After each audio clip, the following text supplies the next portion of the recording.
আমি তিনটি কাজ হারাম করে দিলাম। الذين لا يدعون مع الله إلها آخر ولا يقتلون النفس التي حرم الله। আমি আল্লাহর সাথে কোনো অংশীদার করা যাবে না। নবীজির কাছে এক সাহাবী বলতেছি, ইয়া রাসূলুল্লাহ, সব থেকে বিধি মারাত্মক গুনাহ কি? নবীজি তখন বলল, আল্লাহর সাথে শরীক করা। কারণ ওই আল্লাহ আমাকে আপনাকে পৃথিবীর সমস্ত মাখলুককে সৃষ্টি করেছেন, তৈরি করেছেন। ওই আল্লাহর সাথে যদি কোনো ব্যক্তি শরীক করে, অংশীদার করে, আল্লাহ এত রাগান্বিত হয়, আল্লাহ এত গুসা হয়। আল্লাহ বলে পৃথিবীর সব গুণ আমি আল্লাহ ক্ষমা করতে পারি, কিন্তু আমি আল্লাহর সাথে যারা অংশীদার করলো, আল্লাহ বানাইলো, আমি আল্লাহ তাদেরকে কোনোদিন ক্ষমা করতে পারি না। 2 নম্বর গুণ আল্লাহ মাফ করে না, যারা মানুষদেরকে হত্যা করে, কতল করে। আজকে দেখলাম এই শরীয়ত পরে 30 থেকে 35টা খুন হয়েছে, হত্যা হয়েছে। কোনো মানুষকে খুন করতে পারে না, কোনো মানুষকে হত্যা করতে পারে না। কিছুদিন আগে দেখলাম একজন মানুষের পায়ের রগ কেটে দিল, আবার 2 চোখ উঠিয়ে ফেললো। এটা কোনো মানুষের দ্বারা হয় না, এটা হয় একমাত্র একজন জানোয়ারের কাজ। কথা ঠিক কিনা? একটা জানোয়ার, একটা কুত্তার সাথে এত দুর্ব্যবহার করে না, মানুষ যে দুর্ব্যবহার করে।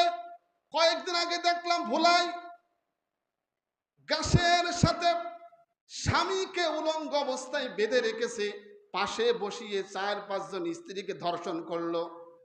কোন বাংলাদেশে আমরা বাস করি? মানুষ কত জানোয়ারে পরিণত হয়েছে, মানুষ কত হায়ানাতে পরিণত হয়েছে, মানুষ কত কুলাঙ্গারে পরিণত হয়েছে। কোনো মানুষকে জবাই করতে কোনো দ্বিধা, কোনো প্রকার সন্দেহ, কোনো প্রকার ভয় অন্তরের ভিতরে জাগে না। কথা ঠিক কিনা? আল্লাহ বলে তোমাদের জন্য আমি হারাম করলাম মানুষদেরকে হত্যা করা। এটা সম্পূর্ণ হারাম।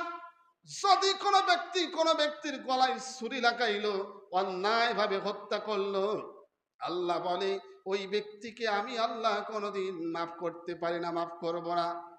3 নম্বর গুনাহ আল্লাহ তাআলা, 3 নম্বর পাপ আল্লাহ তাআলা ক্ষমা করে না। 3 নম্বর কাজ মানুষের জন্য হারাম করে দিয়েছে, প্রতিবেশীর স্ত্রীর সাথে জিনার কাজে লিপ্ত হওয়া, প্রতিবেশীর স্ত্রীর সাথে অবৈধ কাজে পরকীয়ায় লিপ্ত হওয়া। আজকে দেখেন পরকীয়ার কাজগুলো বেড়ে গিয়েছে। কথা ঠিক কিনা? একজন আরেকজনের বউ নিয়ে চলে যায়, একজন আরেকজনের বউয়ের সাথে পরকীয়া করে, এটা সম্পূর্ণ হারাম। আল্লাহ বলে 3টা কাজ তোমাদের জন্য হারাম করে দিয়েছি। 1 নম্বর কাজ আমি আল্লাহর সাথে শরীক করা, অংশীদার করা। 2 নম্বর কাজ মানুষদেরকে হত্যা করা। 3 নম্বর কাজ প্রতিবেশীর স্ত্রীর সাথে জিনার কাজে, অবৈধ কাজে, পরকীয়া লিপ্ত হওয়া।